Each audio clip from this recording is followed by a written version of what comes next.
Assalamualaikum dan salam sukan untuk semua. Sukan Para Asia Hangzhou 2022, kontingen negara cemerlang menambah 3 lagi pingat emas hari ini. Kesemua pingat itu hadir menerusi acara berbasikal, lontar peluru dan lompat jauh. Laporan Amirul Aizat Muhammad Syafiee.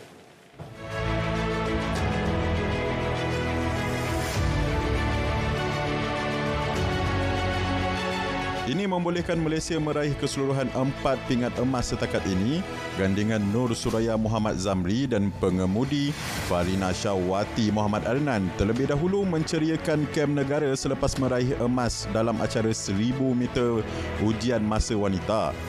Mereka mencatat masa 1 minit 13.434 saat sekaligus mengatasi rakan senegara Nur Azlia Syafinas Muhammad Zaiz dan pengemudi Nur Suhada Zainal yang meraih perak dengan masa 1 minit 14.083 saat. Jaguh lontar peluru negara Muhammad Ziyad Zulkifli kemudian menampilkan penguasaan dengan meraih emas dalam saingan F20. Atlet berusia 33 tahun itu mencatat balingan sejauh 16.65 meter untuk mudah mengatasi rakan senegara Muhammad Alif Muhammad Awi dengan catatan 13.75 meter.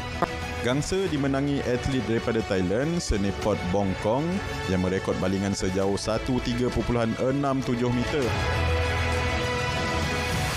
Alhamdulillah, firstly ni antara tamasya yang kali ketiga saya dan saya rasa amat bangga dapat pergi ke sini dan juga compete di sini dan dapat menyumbang pingat untuk negara adalah satu matlamat lah saya sebagai ahli sukan ni adalah matlamat saya untuk mengharumkan negara apabila bendera Malaysia dan kita menyanyikan lagu negaraku adalah satu benda kebanggaan bagi saya yang sebagai atlet itulah kita punya prize lah.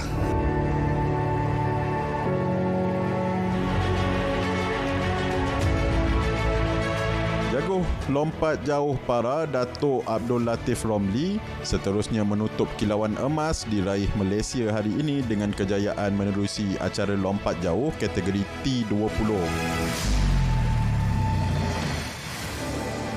Diharapkan atlet para mampu mencipta kejayaan yang besar pada edisi keempat kali ini. Esok, kem olahraga akan memberikan tumpuan kepada acara larian 400 meter lelaki kategori T20 iaitu melibatkan Nasharuddin Muhammad dan Muhammad Amar Aiman Nur Arzmi yang berjaya melayakkan diri ke pusingan akhir hari ini. Amirul Aizat Muhammad Syafiee, Hangzhou, RTM. Atlet Grand Sabah Eddie Bernard turut menceriakan kem olahraga negara apabila menyumbang pingat perak dalam acara 100 meter lelaki T44 kecacatan fizikal. Pada aksi final di Stadium Pusat Sukan Huang Long itu, Eddie menambahkan saingan di kedudukan kedua dengan mencatatkan masa 11.86 saat. Dia ketinggalan 0.26 saat di belakang pemenang pingat emas Nuwan Indika Gamaj dari Sri Lanka. Pelari daripada Sri Lanka bagaimana? Oh, nampaknya pelari dari Sri Lanka di lorong yang ke-8. Saya sudah cuba yang terbaik lah untuk cuba dapat gold medal. So untuk personal target saya dalam acara ini saya cuba target gold medal tapi ada ini sedikit lah. Tapi saya berpuas hati dapat silver untuk pertama kali ini dalam acara 100 meter. Namun Pihak gangsa menjadi milik atlet Arab Saudi Noor Muhammad S. Asana dengan catatan 12.07 saat. Kejadian itu sekaligus mengubat kekecewaannya pada penampilan edisi 2018 Jakarta Palembang apabila beliau tidak berjaya melangkah ke saingan akhir. Dicabar sebenarnya oleh pelari daripada Arab Saudi, Asana. Beberapa kerajaan negeri masih lagi meneliti tawaran Kementerian Belia dan Sukan untuk menukar rumput jenis Zion Zosia di stadium. Menterinya Anaya berkata ini termasuk nilai status dan kos penyelenggaraan bagi jangka panjang.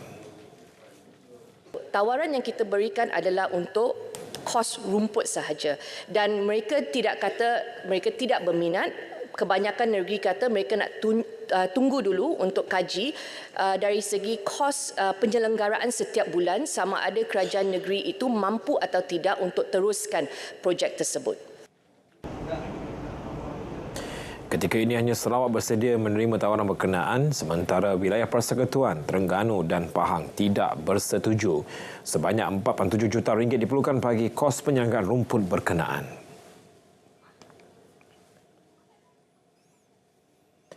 Geran peranan sukan GPS mampu memberikan impak positif kepada industri sukan negara. Ini terutama dalam meningkatkan jumlah penganjuran acara sukan serta memperbaiki prestasi dan ranking atlet. Anayu berkata setakat ini sebanyak 925 permohonan GPS diterima daripada pelbagai pihak termasuk syarikat persatuan sukan, agensi kerajaan dan pertubuhan bukan kerajaan NGO.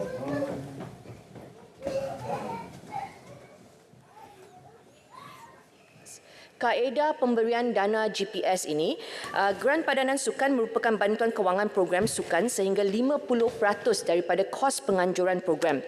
Para penganjur boleh mendapatkan bantuan sehingga nilai maksima RM1 juta.